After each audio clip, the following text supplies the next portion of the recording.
Hello friends, welcome to quick revision point. My name is Raksha Srivastava. Friends, आज हम हिंदी में content plus pedagogy को समझेंगे।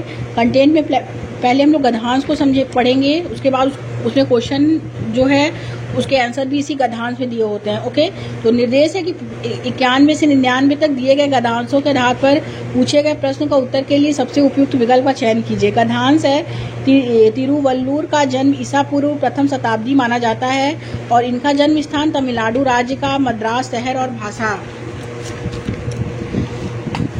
भाषा जो है वो द्रविड़ कही जाती है। तिरुवल्लुर के माता पिता इधर उधर घूमते थे।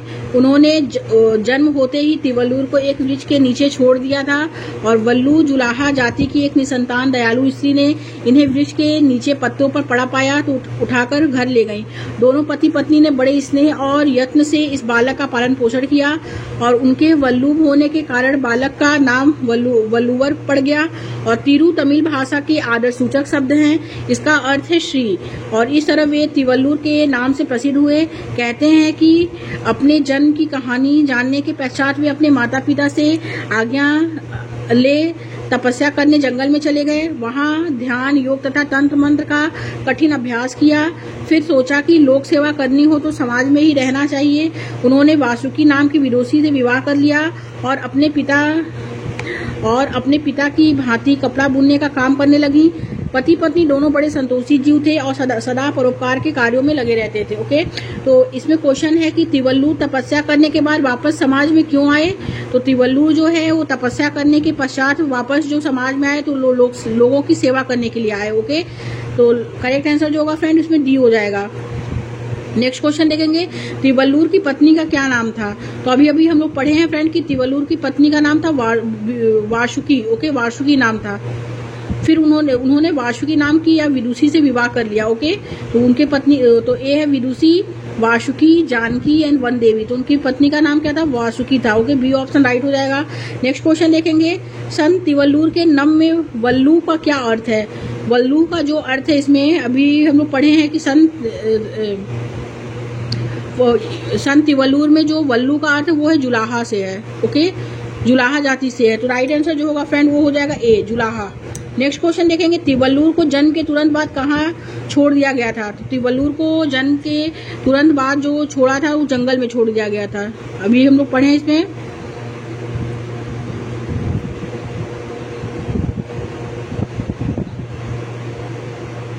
तो तपस्या करने जंगल चले गए, उन्हें जंगल में जाने के लिए छोड़ा गया था। तो राइट आंसर ए हो जाएगा। ओके, तिरुवल्लुर ने का कठिन अभ्यास किया। तो ए है ध्यान योग तंत्रिका विद्या का, बी है योग तंत्रिका विद्या का, सी है ध्यान तंत्रिका विद्या का एंड डी है यांत्रिक विद्या योग क्रिया का। तो तिरुवल्लुर ने ध्यान योग तथा तंत्र मंत्र का क्या किया, कठिन अभ्यास किया। ओके, तो करेक्ट आंसर जो होगा फ्रेंड वो हो जाएगा इसमें ए। आगे देखते हैं, गद्यांश के किस अंश से पता चलता है कि संत तिरुवल्लुर और उनकी पत्नी का स्वभाव एवं प्रकृति समान है।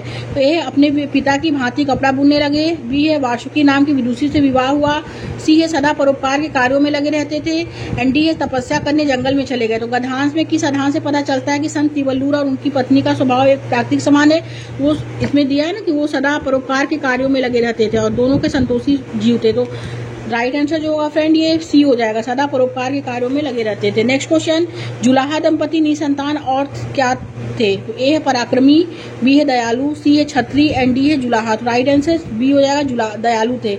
नेक्स्ट क्वेश्चन, तमिल भाषा में तिरु का अर्थ क्या है। ए है तिल, बी है श्री, सी है तिरुवर एंड डी है श्रीमती। तो राइट आंसर बी हो जाएगा, श्री है। तमिल भाषा में तिरु का अर्थ जो है वो श्री है। ओके, नेक्स्ट क्वेश्चन, परोपकार का संधि विच्छेद क्या है। परोपकार का संधि विच्छेद जो है वह पर प्लस उपकार, परो प्लस पकार, परो पर प्लस उपकार एंड प्लस पर उपकार। तो परोपकार का संधि विच्छेद जो है वो है पर प्लस उपकार। ओके, राइट आंसर ए हो जाएगा।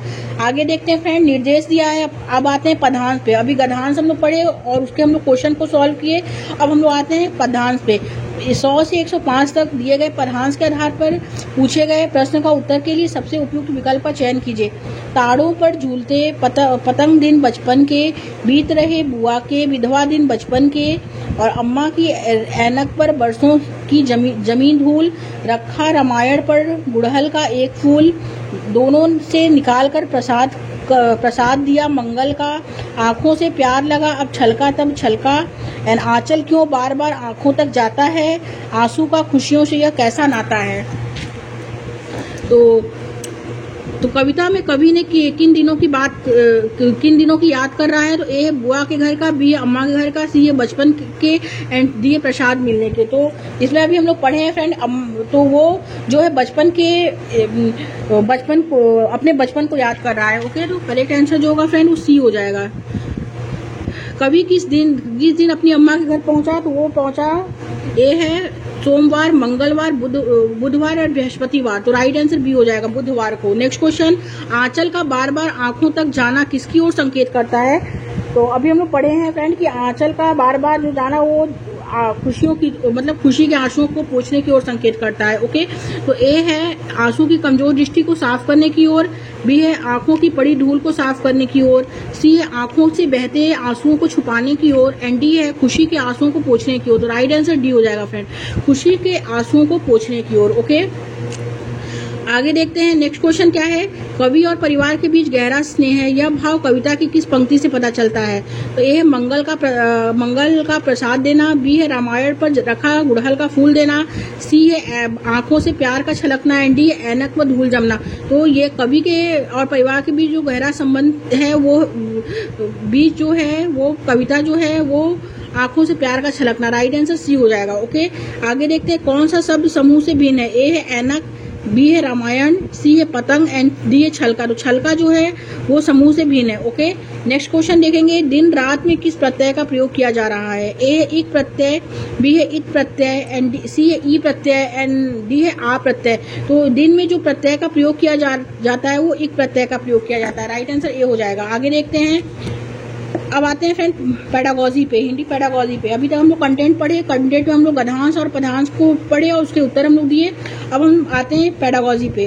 फर्स्ट है कि एक बालिका पढ़ना सीखने के लिए प्रयासरत है, उसकी अध्यापिका शब्द पहचान जैसी बहुत सी युक्तियों का प्रयोग करके उसकी मदद करती है, और कुछ सप्ताह बाद वह पढ़ने लग गई है। बिना सहायता से कर पाना और सहायता मिलने पर कर पाना क्या कहलाता है। ए है निपुणता अधिगम का क्षेत्र, बी है सहायता करना, सी है निकटस्थ विकास का क्षेत्र, एंड डी है भाषा अर्जन उपकरण। तो बिना सहायता के कर पाना और सहायता मिलने पर कर पाना, तो ये क्या है, ये लेव वाइगोस्की जो सिद्धांतकारी हैं उनसे ये क्वेश्चन पूछा है। तो उन्होंने जो पाठ बताया है निकटस्थ विकास का क्षेत्र, जोन ऑफ प्रॉक्सिमल डेवलपमेंट, उसमें क्या है कि बिना सहायता के कर पाना, फिर उसको थोड़ा सहायता दिया जाता है तो और कर पाता है। तो सहायता मिलने पर कर पाना क्या कहलाता है, तो निकटस्थ विकास का क्षेत्र कहलाता है।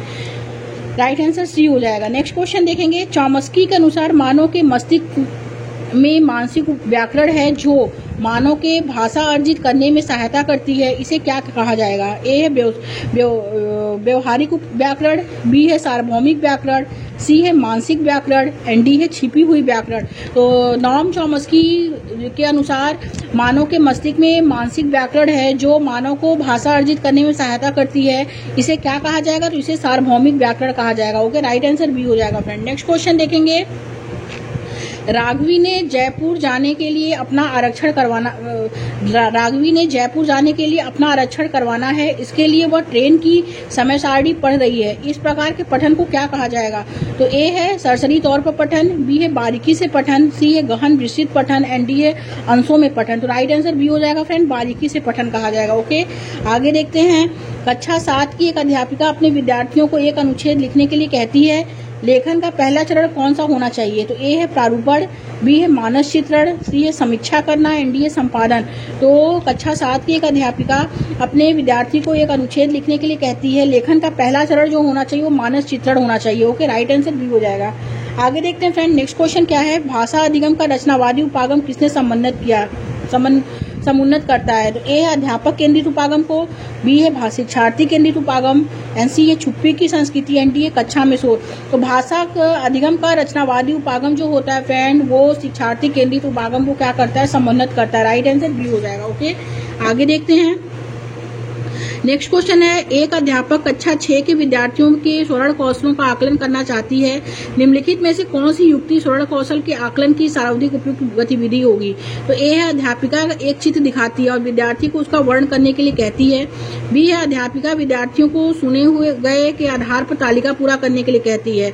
सी है अध्यापिका विद्यार्थी को देखे गए मूक अभिनय का वर्णन करने के लिए कहती है। एंड डी है अध्यापिका विद्यार्थियों को दी गई पठन सामग्री पढ़ने के लिए कहती है। तो अध्यापिका जो एक अध्यापक कक्षा 6 के विद्यार्थी के स्वर्ण कौशल का आकलन करना चाहती है और तो वो निम्नलिखित में से वो कौन सी युक्ति स्वर्ण कौशल के आकलन की सर्वाधिक उपयुक्त गतिविधि होगी? तो वो यह है कि अध्यापिका विद्यार्थियों के सुने गए आधार पर तालिका पूरा करने के लिए कहती है। ओके, तो राइट आंसर जो होगा फ्रेंड बी हो जाएगा इसमें। आगे देखते हैं, अक्सर यह देखा गया है कि बच्चे दीवारों और कॉपियों पर आड़ी तिरछी रेखाएं जो है बनाते हैं। ओके, इसे किस रूप में देखा जाना चाहिए? तो ए है समय की पूरी बर्बादी और इस अवस्था में निरुत्साहित करना चाहिए। बी है लिखना सीखने का आरंभिक चरण और इस अवस्था को प्रोत्साहित करना चाहिए। सी है स्थूल गत्यात्मक कौशल के विकास का एक चरण। एंड डी है एक बुरी आदत है और बच्चों को ऐसा करने की अनुमति नहीं देना चाहिए। तो अक्सर यह देखा गया है कि बच्चे दीवारों और कॉपियों पर आड़ी तिरछी रेखाएं बनाते हैं। तो इसे किस रूप में देखा जाना चाहिए? तो इसे लिखना सीखने का आरंभिक चरण और इस अवस्था को प्रोत्साहित करना चाहिए। ओके, राइट आंसर बी हो जाएगा। नेक्स्ट क्वेश्चन देखेंगे, भाषा में ध्वनि की सबसे छोटी अर्थपूर्ण इकाई कौन सी है? तो ए है रूपग्राम जिसे हम मॉर्फीम कहते हैं। बी है ध्वनिग्राम जिसे हम स्वनीम कहते हैं। सी है वाक्य रचना। एंड डी है अर्थ विज्ञान। तो भाषा में ध्वनि की सबसे छोटी अर्थपूर्ण इकाई जो होती है वो स्वनीम होती है। ओके, राइट आंसर बी हो जाएगा, यानी ध्वनिग्राम।